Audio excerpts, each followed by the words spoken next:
Jangan lupa subscribe YouTube channel Metro TV News dan jangan lupa nyalakan notifikasinya.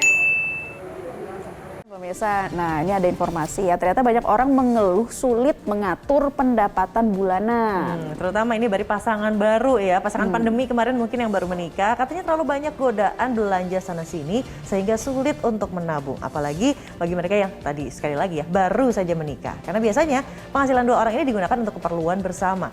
Nah, mengatur keuangan keluarga bagi pasangan yang bekerja bukan perkara mudah. Apalagi bagi mereka yang baru saja menikah. Penghasilan yang sebelumnya diatur sendiri, setelah menikah biasanya disesuaikan dong karena hidupnya sudah berdua. Nah, kondisi ini biasanya harus diatur secara matang agar tidak terjadi kesalahpahaman dalam pengaturan keuangan keluarga.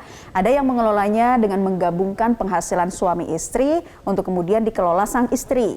Nah, cara ini biasanya dilakukan pasangan yang sudah lama menikah. Ada juga pasangan yang mengatur dari rekening masing-masing namun sudah dibagi pengeluarannya. Misalnya ada pembagian tanggungan, konsumsi harian seperti makan, transport, uang sekolah, dan bayar cicilan. Ini dari penghasilan suami. Sementara penghasilan istri digunakan untuk tabungan dan dana darurat. Sejumlah perencana keuangan mengatakan metode manapun yang dipilih yang terpenting adalah komunikasi antara suami dan istri dalam mengelola keuangan keluarga. Dan juga disesuaikan tentunya dengan kondisi dan kebutuhan keluarga masing-masing. Hectocorn, bootstrap, cockroach, apa segala macam. Terus ya segala sesuatunya. Apa sebetulnya yang harus dilakukan dan dihindari dalam mengatur keuangan keluarga, terutama bagi Anda yang baru saja membangun rumah tangga keluarga baru? Ya, sudah ada Meta Anggriani, ada perencana keuangan yang kita tanya-tanyakan siang hari ini. Selamat siang Mbak Meta. Selamat siang Mbak Naila, Pak Widya.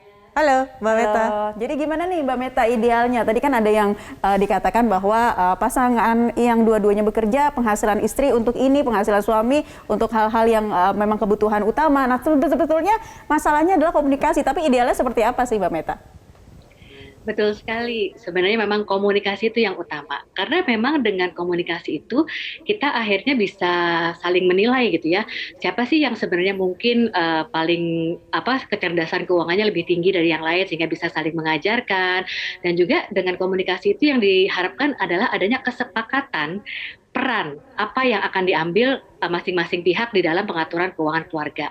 Artinya begini, kan misalnya ada dua orang bekerja, apakah lantas dua-duanya mau gimana tadi seperti kata Mbak Naila, apakah dua-duanya digabung ataukah masing-masing mengambil pos-pos masing-masing, itu sebenarnya tidak ada yang benar yang salah. Yang benar adalah yang memang sesuai dengan kesepakatan masing-masing gitu ya. Dan tadi seandainya misalnya berkeluarga itu kan juga berproses ya, apalagi tadi Mbak Widya bilang juga kalau misalnya pasangan yang baru menikah, penyesuaian dua orang ini tentu tidak langsung terjadi dalam sekejap gitu ya, mungkin udah melalui masa pacaran, tetapi pada saat itu juga kan masih belum bicara uang banget gitu ya, ketika sudah hidup bersama itu baru kita masuk ke masalah praktikal. Jadi memang pada prosesnya bisa jadi itu ada masa-masa uji coba juga gitu ya, semacam kayak dimana kalau kita coba sendiri-sendiri dulu, oh ternyata kok nggak bisa nih sayang, ini panjang, yang ini banyak banget keluar terus gitu kan, kayaknya harus dihitungkan lagi sampai, atau mungkin kesepakatan bikin rekening bersama. Karena kembali lagi kehidupan perkawinan itu kan sendiri akan berjalan bertahap ya, mulai dari berdua dulu, nanti tahu-tahu udah punya bayi, nanti anak sudah mulai besar, itu semua akan adalah suatu proses untuk saling mengenal dan saling belajar satu sama lain juga. Jadi pentingnya komunikasi itu sebenarnya untuk bisa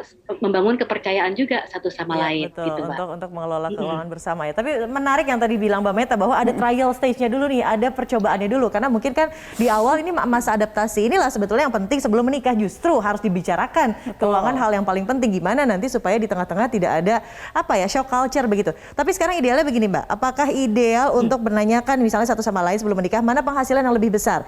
Penghasilan lebih besar siapapun itu akan bertanggung jawab mungkin untuk kebutuhan-kebutuhan yang lebih primer, karena memang ya itu yang harus wajib untuk di-provide. Sementara yang satu lagi yang less mungkin akan menyiapkan terkait dana darurat atau dana ketika punya anak. Seperti itu menurut Mbak Meta sebetulnya ideal nggak sih? Itu cukup bagus Mbak. Tapi yang penting di sini adalah bukan lebih kepada dalam berkeluarga itu kan berpasangan tuh kita bicara partnership ya. Jadi artinya yang diharapkan itu adalah kesetaraan. Bukan berarti kalau kesetaraan tuh maka kalau saya gajinya segini maka kamu juga harus sama gitu ya. Tetapi justru lebih kepada kesetaraan pandangan kita bagaimana cara mengelolanya. Kayak tadi misalnya, sebenarnya kalau gaji kamu sekian, gaji saya lebih sedikit misalnya, tapi kebutuhan kita ini, apakah bagaimana kita mencapainya. Jadi yang penting adalah pemahaman itu dulu. Jadi Mbak, kalau menurut aku nih ada 3 hal sih yang benar-benar harus diperhatikan oleh pasangan, terutama pasangan baru ya. Pertama, memang kalau keuangan personal finance ini kan kita bicara kita harus mengenali diri ya. Artinya pasangan ini berdua nih apa visinya ke depan gitu kan, membangun rumah tangga, pingin tinggal di mana, pingin punya anak berapa, itu adalah mengenali kebutuhan dan keinginan pasangan. Lalu pasangan itu juga yang kedua harus bisa mengenali berada di mana dia dalam tahapan kehidupan itu tadi. Artinya kan kalau kita baru berumah tangga, kita menyadari ini kita masih masa baru ya, masih masa honeymoon mungkin, kita masih masa punya anak satu, nanti abis itu kita berharap ketika nanti udah lebih mapan lagi, punya anak remaja, mungkin nanti sampai masa tua. Ketika kita memahami proses-proses yang akan kita hadapi, maka pengelolaan keuangan itu juga menjadi lebih teratur karena kita punya pandangan ke depan akan seperti apa. Dan yang ketiga, habis itu perlu juga pasangan kita bisa mengenali nih situasi masing-masing gitu ya. Kayak misalnya deh, kita menikah di masa pandemi gitu ya. Artinya di masa pandemi ini kan semuanya serba terbatas. Artinya mungkin ya udah saatnya kita nabung aja dulu gitu ya, berhemat-hemat kita nabung gitu ya. Tapi nanti ketika masa ekonomi sudah membaik, mungkin abis itu salah satu bisa bekerja lebih full time, atau justru kebalikan ketika punya anak yang satu kayaknya harus berhenti bekerja dulu. Itu semua kan situasi yang menyebabkan perubahan dalam dinamika keluarga gitu ya. Jadi artinya itu yang harus selalu 3 hal itu yang harus selalu dikomunikasikan bersama jadi pasangan. komunikasi intinya adalah juga agar kemudian nanti bisa selaras ini ke depannya. Nah, Mbak Meta, tapi bagaimana jika salah satu pasangan tidak bekerja nih? Seharusnya seperti apa? Nah, oke, seperti tadi ya, artinya kesetaraan dalam rumah tangga itu bukan berarti dua-duanya harus bekerja, dua-duanya harus punya penghasilan. Tidak punya penghasilan bukan berarti tidak punya peran. Jadi artinya justru ketika hanya salah satu yang bekerja, kan artinya siapapun itu ya, mau suami atau istri, artinya kan kita harus ada yang benar-benar mencari uangnya, ada yang mengelola uangnya untuk kebutuhan sehari-hari. Jadi itu harus ada kerjasama yang baik gitu. Jadi sebenarnya ketika memang salah satu bekerja atau tidak, artinya yang satu bisa memprovide sesuai dengan kebutuhan yang sudah diperhitungkan, tapi yang satu menjalankannya sesuai memang arahan juga gitu. Dan artinya bisa mempertanggungjawabkan. Artinya kalau misalnya ternyata kebutuhan meningkat, harga-harga naik, atau misalnya ada sesuatu hal yang terjadi, itu kan juga harus disampaikan. Jangan sampai ketika sang satu merasa tidak bekerja tetapi tidak dipenuhi, maka akan menuntut. Jadi yang ada salah satu malah merasa inferior, tetapi malah egonya malah balik demanding lagi gitu ya, demanding gitu kan. Play Jadi a wife sebenarnya card, play memang a husband card gitu ya, dibawa-bawa nih kalau soal keuangan. Tapi saya setuju tuh tadi, cash is a king, cash flow is a queen. Jadi gimana ada yang mencari uangnya, tapi ada juga yang mengelola keuangannya. Tapi yang paling penting nih ketika keluarga baru yang harus pertama kali dilakukan, kan biasanya kalau trial itu kita mengalokasikan dana untuk katakanlah orang tua, bagi ada yang masih memiliki orang tua.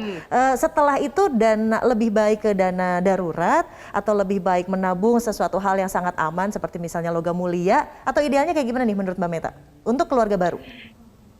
Untuk keluarga baru, artinya kembali lagi, kalau sekarang sih masa sekarang memang dana darurat itu penting ya. Artinya kita harus kebutuhan keluarga itu kan lebih besar daripada kebutuhan sendiri. Jadi sewaktu-waktu terjadi risiko, dana darurat itu penting.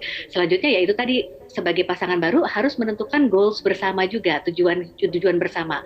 Kalau mungkin tujuan utamanya saat ini punya rumah dulu deh, gimana caranya supaya kita bisa punya rumah keluar dari rumah mertua misalnya gitu kan. Artinya kita fokus itu. Ada yang fokusnya mungkin punya anak dulu gitu, belum sempat ngumpulin yang 1-2, tahu-tahu udah keburu hamil, udah punya anak. Jadi mau nggak mau kan setiap orang bisa berbeda-beda. Jadi artinya ya yang paling penting adalah tentu kita bicara kebutuhan jangka pendek dulu gitu ya, dana darurat. Lalu yang paling pendek berikutnya apa yang paling ada di depan. Tapi bukan berarti terus kita menghilangkan kebutuhan yang di masa depan. Jadi itulah yang perlunya direncanakan bersama.